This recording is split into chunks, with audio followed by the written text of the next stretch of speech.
বছরের শুরুতেই যে এরকম অভিজ্ঞতার মধ্যে পড়তে হবে আমি সেটা কল্পনাও করিনি। তো ক্লায়েন্ট বুক করেছিল পার্টি মেকআপের জন্য আর সেজে নিল ব্রাইডাল মেকআপ। তো তোমাদের সাথেও কি এরকম হয়েছে কখনো? অবশ্যই কিন্তু কমেন্টে জানিও। চলো আসল ব্যাপারটা তোমাদের সাথে শেয়ার করি। ক্লায়েন্টের কাকিমা আমাকে বুক করেছিল তার নিজের পার্টি মেকআপের জন্য। কিন্তু ক্লায়েন্টের বিয়ের দিন তার মেকআপে সে স্যাটিসফাইড ছিল না।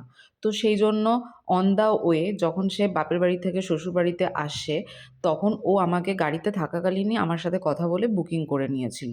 তো যেরকম বলা সেরকমই কাজ। ও ছোট করে ক্রাইটেরিয়াগুলো আমাকে বলে দিয়েছিল ও কেমন কি লুক চায় না চায়। আর আমার এই ক্লায়েন্ট খুবই খুঁতখুঁতে একজন মানুষ।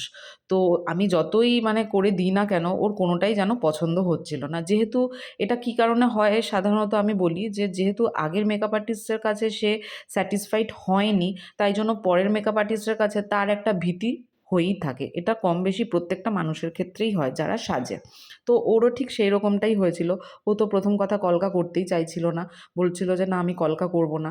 তারপর যখন কলকাটা ইভেন টিপটাও যখন ওকে পরাচ্ছিলাম আমরা, তখন বলছিল যে একদম সর্ষের দানার মতো টিপ পড়বে। কিন্তু রিসেপশন ব্রাইডকে তো আর এরকম টিপে মানায় না।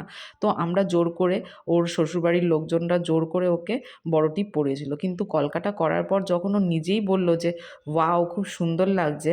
মানে আমি নিজেই স্যাটিসফাইড, তখন আমিও মন থেকে খুবই স্যাটিসফাইড হলাম। আর তখন ও স্বীকার করল যে হ্যাঁ, আগের দিনের ওর বিয়ের সাজটায় মেকআপ আর্টিস্ট খুব জঘন্যতম কলকা করেছিল। তো সেই জন্যই ও এবারে কলকাটা করাতে ভয় পাচ্ছিল।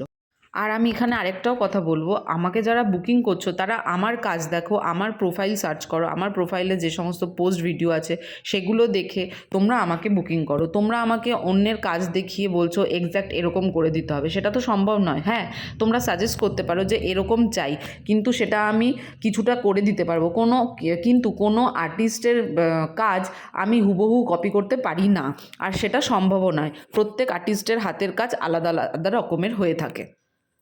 আর যারা মনে করবে আমি তোমাদের স্পেশাল ডেতে খুব সুন্দর করে তোমাদেরকে মনের মতন করে সাজিয়ে তুলতে পারবো, অবশ্যই তারা আমার সাথে যোগাযোগ করো।